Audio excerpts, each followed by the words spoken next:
হরে কৃষ্ণ। সেই ভাগবত কথা কিছু বলবার চেষ্টা করছি। যতক্ষণ সাংসারিক বুদ্ধিতে আছো, অর্থাৎ মায়ায় আবদ্ধ আছো, ততক্ষণ তুমি কামী, ক্রোধী, লোভী, মোহী, অহংকারী ইত্যাদি এই সব বিশেষণ তোমার সঙ্গে অবশ্যই জুড়ে থাকবে। আর কোনো না কোনো সময় এসব তোমার ব্যবহারে এসে যাবেই। কিন্তু কেউ যদি বলে যে তুমি খুব রাগী বা তুমি খুব লোভী, তো তখন তুমি প্রতিবাদ করছো, অর্থাৎ তুমি এরকম শুনতে চাও না। কিন্তু তোমার তো খুশি হওয়া উচিত ছিল যে কেউ আমার দোষটা আমাকে বলে দিয়ে আমায় হুঁশিয়ার করছে। কিন্তু আমরা সেরাম নয়, আমরা দোষকে হজম করতে চাই না, আমরা লুকিয়ে রাখতে চাই। কেউ আমার দোষটা যদি আমায় বলে দিচ্ছে, তো সে তো আমার হিতের কাজই করছে, যে তুমি শুধরে নাও, তোমার মধ্যে এই দোষ আছে। যেমন ধরো, তোমার জামার পিঠের দিকে কোনো পোকা বসেছে, পোকা চলছে, তো পিঠের দিকে হলে তুমি তো আর পোকাটাকে দেখতে পাচ্ছ না। তো কেউ যদি বলে দিলে, তাহলে কি হলো? তোমার তো সুবিধেই হলো। তো তুমি তাড়াতাড়ি ঝেড়ে ফেলে দিলে, তারপর বলছো থ্যাংক ইউ। সেই রকম কথা সংসারে একে অপরকে বলেই থাকে, কিন্তু সেই বেলায় তুমি মানতে রাজি হও না, এবং অনেক সময় তার থেকে প্রচুর অশান্তিও হয়, তার থেকে টেনশন, ডিপ্রেশন ইত্যাদি ইত্যাদি কত রকম কি সব ঘুরে যায় কাণ্ড কারখানা। তাই নিজের স্বভাবকে অস্বীকার করলে ক্ষতি তো তোমারই হবে। তাই অস্বীকার করো না, বাস্তবে থাকো, আর অনুভব করো যে হ্যাঁ, সব দোষই আমার ভেতরে আছে, এতে কোনো সন্দেহ নেই। সিদ্ধ মহাপুরুষরা বলে যে নিজেকে লুকোবার চেষ্টা করো না, নিজেকে শোধরাবার চেষ্টা করো। তাই কেউ তোমার দোষ দেখিয়ে দিচ্ছে মানে হলো সে মহাগুরু। যদি তুমি চুপ করে শুনে নাও এবং পরে নিজেকে শোধন করতে শুরু করো, লাভ তোমারই হবে। আর যদি এড়িয়ে যাও বা বিদ্রোহ করো, তোমার উল্টে ক্ষতি বাড়তেই থাকবে। যেমন লোহা আর চুম্বক, যদি পিওর লোহা হয় তাড়াতাড়ি আকর্ষণ, আর না হলে সময় তো অনেক লাগবে। আর পুরো মরচে ধরা হলে আকর্ষণ হবেই না। তাই অনন্তবার ভগবান দর্শন হলেও, বা এই জপ তপ পূজা পাঠ ব্রত এসব করলেও সেইখানে মনের মিলনও হয়নি, বুদ্ধিও শরণাগত হয়নি। কেন? সব করেছো, সবাই করে, তীর্থে যাচ্ছে, ব্রত করছে, জপ করছে, উপবাস করছে, ফুল কিনে পুজো করছে, সবই তো করে, কিন্তু কিছু হচ্ছে না কেন?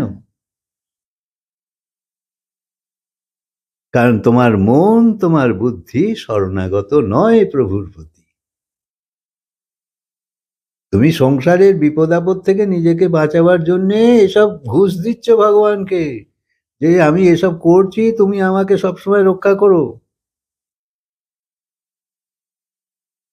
তাই ভগবান অর্জুনকে বলছে যে মন এবং বুদ্ধি এই দুটোই আমাকে দিয়ে দাও, আর বাকি সংসারের যা আছে সব তুমি নাও, কোনো আপত্তি নেই, তোমার জন্য দিয়েছি আমি।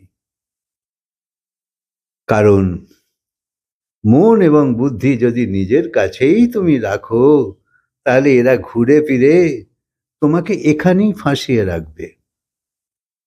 ঘুরে ফিরে তুমি এখান থেকে বেরোতে পারবে না। আর অনন্ত জন্ম ধরে আমাদের সেই দশাই হয়েছে সবাইয়ের। সেই জন্যে ভগবান বলছে এই মন আর বুদ্ধি হলো এখানে থাকবার প্রধান হাতিয়ার, এটা আমায় দিয়ে দাও। যদি সারাদিন রাধে রাধে করছো আর গুরুর সমালোচনাও করছো বা ভগবানের সমালোচনাও করছো, তাহলে বলো তোমার কি লাভ হবে? এ তো নাম অপরাধ হয়ে গেল। তাহলে মনে করো 4 আনা কামাচ্ছ তো 6 আনা খরচা, তাহলে তোমার কিছু লাভ হবে? এই বড় ভাগ্য থাকলে, পুণ্য থেকে, সুকৃতি থেকে যখন ভগবানের অনুগ্রহ কারুর ওপর হয়, তখনই কারুর জীবনে এই সত্যের প্রকাশ হয়। ঠিকটাকে জেনে যাওয়া কম কথা নয়, জানলেও মানবার শক্তি নেই আমাদের। আমরা তো জানি মিথ্যা বলা ভালো নয়, কিন্তু মানবার শক্তি আমাদের নেই। চুরি করা ভালো নয়, আমাদের শক্তি নেই মানবার। সেই জন্যে জানলেও কোনো লাভ নিতে পারিনি। তখন সৎপুরুষকে তোমার ভালো লাগতে থাকবে যখন তুমি সত্যের পথে যাবে। যারা সত্যকে নিয়ে আছে তাদেরই তো তোমার তখন পছন্দ হবে। আর যারা ভণ্ড গোপ বদমাইশ এই তাই সংসারে সবাই, তখন এদের থেকে তুমি দূরে থাকতে চাইবে। তাই সৎসঙ্গ করতে থাকো, করতে করতেই তোমার এইসব জ্ঞান পরিপক্ক হতে থাকবে এবং তখন তোমার সৎসঙ্গকে ভালো লাগবে।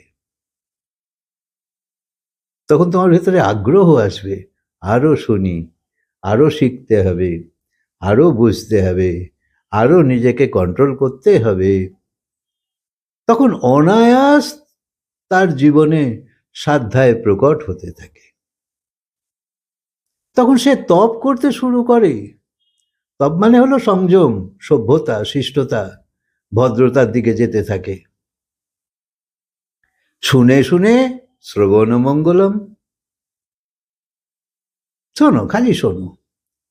তখন অজ্ঞানের উপর প্রহার হয়, তাকে মারছো, আর তখন জ্ঞানের প্রকাশ হতে শুরু করে। তাই সত্যের প্রকাশ যত হতে থাকবে, তোমার এই অন্ধকার জীবন, এতে তুমি আলো দেখতে পাবে। সমস্ত বিপত্তির ওপর প্রহার হতে থাকবে, কারণ বিপত্তির কারণই হলো তো তোমার কর্ম। আর সেই কর্ম যে বুদ্ধি দিয়ে তুমি করেছো, সেই বুদ্ধি কলুষিত। সেই জন্য সেই বুদ্ধিকে সুস্থ বানাবার জন্যে সৎসঙ্গ করো। এর মতন লাভদায়ী তুমি এই সংসারে আর কিচ্ছু পাবে না। সমস্ত বিপত্তির ওপর এই সৎসঙ্গ প্রহার করতে পারে। তোমার সত্যতা এসে যাবে, সততা এসে যাবে, জ্ঞান এসে যাবে। তাই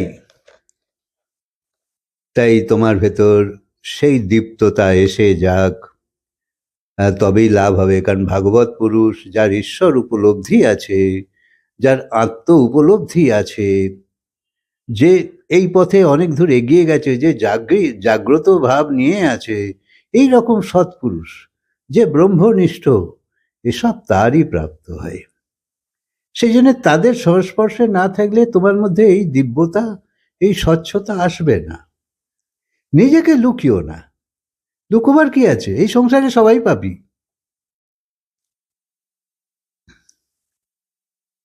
আর সব কিছুর মূলে হলো ভগবানের অনুগ্রহ।